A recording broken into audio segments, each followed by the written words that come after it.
자, 마태복음 계속 우리 한스께서 말씀을 보내주고 있습니다. 지난 시간에 나의 구원 이야기가 굉장히 참 은혜로웠는데요. 자, 오늘 이제 성만찬 이야기를 이야기를 하고 있습니다. 본문부터 한번 읽어보고요. 자, 본문부터 오케이. 자, 집사님 26절부터 해가지고요. 그들이 먹을 때 예수께서 떡을 가지사 축복하시고 떼어 제자들에게 주시며 이르시되 받아서 먹으라 이것은 내 몸이니라 하시고 또 잔을 가지사 감사 기도하시고 그들에게 주시며 이르시되 너희가 다 이것을 마시라 이것은 제 사함을 얻게 하려고 많은 사람을 위하여 흘리는 바 나의 피 곧 언약의 피니라. 그러나 너희에게 이르노니 내가 포도나무에서 난 것을 이제부터 내 아버지 나라에서 새 것으로 너희와 함께 마시는 날까지 마시지 아니하리라 하시니라. 이에 그들이 찬미하고 감람산으로 나아가니라. 자, 오늘 이제 요 말씀이에요. 26절부터 요 말씀을 가지고 지금 이제 한스가 뭐라 했어요? 성만찬이 증거하는 것 이야기를 했는데, 자, 보겠습니다. 성경은 하나님 나라의 씨앗과 열매를 함께 품고 있는 통전적 사고를 가지고 있다. 성경의 이야기에는 시초부터 종말을 알리고 있다.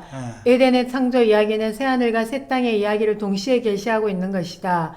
하나님께서 택한 백성들에게 하나님의 법을 주신 것은 그 법의 글자에 머무르지 말고 그 글 안에 있는 하나님의 마음을 알라는 것이다. 자, 우리가 이제 글 쓰면 굉장히 참 한계가 있습니다. 글은 굉장히 제한적이에요. 그래서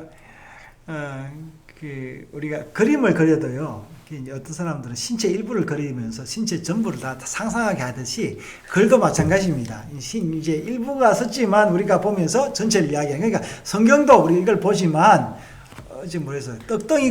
첫 떡덩이가 거룩하면 어떻게 됐어요? 떡 반죽도 거룩하다 이제 그런 것처럼 성경에 이제 일부가 거룩하면 다 거룩한 거예요. 그래서 자 보겠습니다. 하나님께서는 애굽에서 종살이 하던 이스라엘을 구원하신 이야기도 단순히 역사적으로 한 백성의 해방 이야기가 아니라 하나님 나라의 구원 이야기이다. 이 지금 굉장히 이 보면은요, 이 이스라엘 백성들이 애굽에서 했던 그 생활들을 완전히 다 아주 뒤엎고 이렇게 하는 거거든요. 야, 나는 이래서 이렇게 있다고 생각을 해요. 지금 이제 러시아하고 우크라이나가 전쟁 중에 있잖아요. 네. 만약에 전쟁 끝나면 어떻게 되겠어요? 지금 우크라이나는 완전히 뒤집어지는 거죠. 완전히 이제 러시아로부터 완전히 독립하는 거예요. 이제는 더 확실히 독립하는 그 전쟁 때문에. 그래서 지금 이제 이 해방 이야기도 이제 이스라엘 백성들이 거기서 억압받았던 그 이야기가 나는 이제 우리가 이제 광주 민주화 운동도 어떻게 보면 그 때문에 광주라는 도시가 이제 새롭게 됐듯이 우크라이나도 그래 되지 않았을까. 그래서 바울이 우리한테도 자꾸 이제 고난 받는데 그 고난이다, 소망이다 이렇게 이야기하는데, 자, 이 이야기가 너무 엉뚱한 데 갔습니다. 성경에서 읽는 대로 하나님께서는 애굽에서 그 백성을 구해내기 위해 이에서 모세를 준비시켰고 10가지 재앙을 애굽 땅에 내리셨다. 이제 이게 10재앙을 내린 게 지금 애굽 사람들하고 전쟁을 하는 거죠. 네. 하나님이 이제 직접 전쟁하는 거예요. 두렵고도 참혹한 9가지 재앙을 통해서는 이스라엘 백성들이 한 걸음도 애굽에서 나올 수 없었다. 자, 절대 이제 이 사람들이 죽음도 안 두려워하는 건데요. 10번째 마지막 재앙인 애굽의 모든 장자를 죽이는 재앙을 통해서 출애굽의 기적을 경험했다. 모든 장자가 죽는 재앙에서 장자들이 살아나는 길을 하나님께서 모세를 통해 선언한 대로 그 집의 문설주와 임방에 어린 양의 피를 바르는 것이었다. 사람의 상식으로는 너무나도 이상하고 기괴한 명령이었다. 그렇죠. 그런데 이 어린 양의 피가 문설주와 임방에 발라진 그 집안의 장자만이 생명을 지킬 수가 있었다. 이제 그래서 우리가 어째 보면 이게 무슨 부적 같잖아요. 그러니까 이거를 지금 와서 이제 어떻게 우리가 해석을 해야 되느냐 이제 그런데 그리고 이 장자 죽음의 재앙을 넘어가는 어린 양의 피를 통해서 많이 구원을 경험할 수 있었다. 이 날을 죽음이 넘어간 날 바로 6월절이라 부른다. 패스했다 이제. 이제 오늘 이제 이 본문은 뭘 이야기하는지 보겠습니다. 이번 본문은 우리가 성만찬이라고 부르는 말씀이다. 그리고 이 성만찬 식사는 6월절에 이루어졌다. 이스라엘 백성이 유월절로 지키는 이 절기에 예수님께서는 제자들에게 떡을 떼어 나누어 주시고 포도주 잔을 부어 주셨다. 떡은 자신의 몸이라 하셨고 잔은 죄 사함을 얻게 하려고 많은 사람을 위해 흘리는 자신의 피, 곧 언약의 피라고 하셨다. 이날에 예수님께서 떡과 포도주를 나눔으로 유월절의 원형을 보여주셨고 예수님께서 나누신 그 떡과 포도주가 바로 십자가에서 나누어질 자신의 몸과 피임을 증거한 것이다. 유월절 양이 바로 그리스도 자신임을 나타내 보여주신 이 것이다. 앞에서 했던 이야기지, 그죠? 네.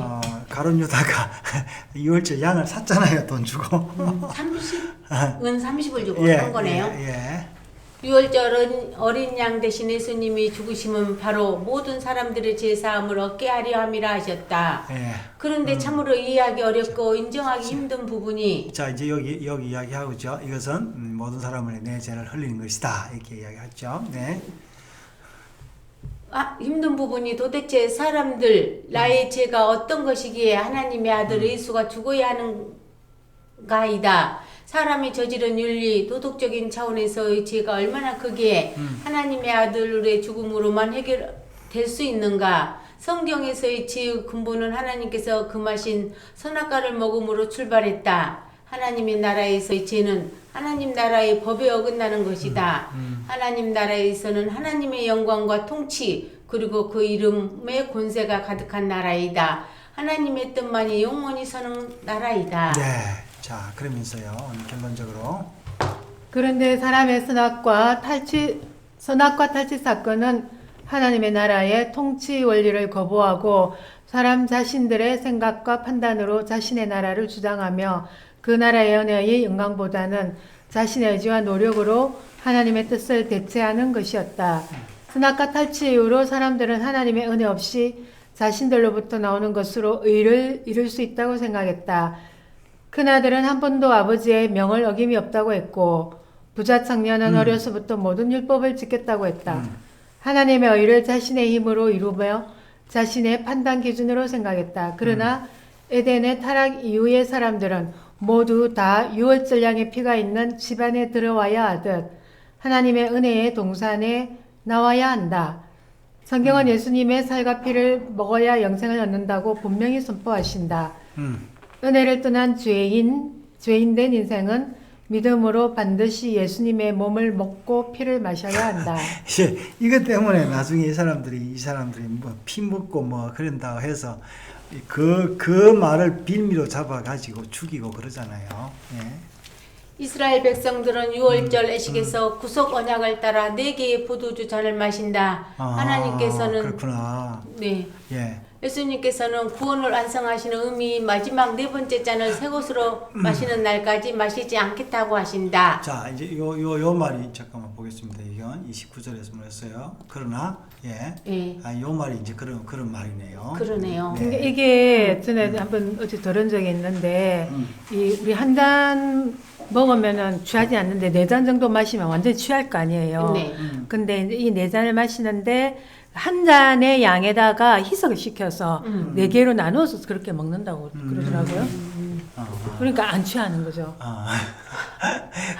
예수님도 그러면 포도주를 잘했네. 그래서 어떻게 보면 예수님 사람들이 뭐랬어요? 예수님 보고 먹기를 탐하고 포도주 좋아한다. 그렇게 이야기했잖아요. 네. 이것은 유월절에 주인공이신 예수 그리스도의 십자가로 구원이 완성되었지만 종말적인 아직이라는 새하늘과 새 땅이 남아있다. 그날 예수님께서 안성된 날에 새하늘과 새 땅과 함께 임하실 때 성도들은 예수님과 함께 마셔야 할 영광의 잔이 남아있다. 미래적 사건이지만 성도들은 이미 유월절 양 대신 예수님의 몸과 피를 통하여 그 나라의 영광에 참여하여 이 생명수 잔을 이미 마시고 있다. 성도들은 오늘도 이 놀라우신 은혜로 주님께서 명하신 성찬에 참여하고 있는 것이다. 자, 이제 오늘 제가 이제 설교를 이제 상대성 이론 이야기를 했는데 이 사실은 이게 여기 영적인 이야기는요, 이 육적으로는 도저히 이해가 안 되는 게 상대적으로 다르기 때문에 이게 몰라요. 자, 이게 이제 성만찬도 시간과 이제 공간을 넘어서 있는 이제 이야기이기 때문에 자, 이걸 이제 어떻게 보면요, 이제 예수님이 이 땅에 다시 오셔서 부활하고 우리 죽었던 몸을 다시 살리고, 이거 어떻게 보면 과학적으로 또 그리고 어떻게 공식이 가능할 수도 있어요. 마치 상대성 이론과 이제 빛이 굴절된 뭐 이런 이야기들 이런 걸 통해서 자, 오늘 이제 성만찬이 어떻게 보면은 이제 어제의 성만찬이 아니라 오늘의 성만찬, 내일 영원한 성만찬인데 우리가 이제 소위 말해 상식적으로 지적으로만으로는 어렵습니다. 자, 그럼에도 불구하고 자, 우리가 이제 계속 읽다 보면 어느 날 이게 깨달음이 올 날이 있을 것입니다.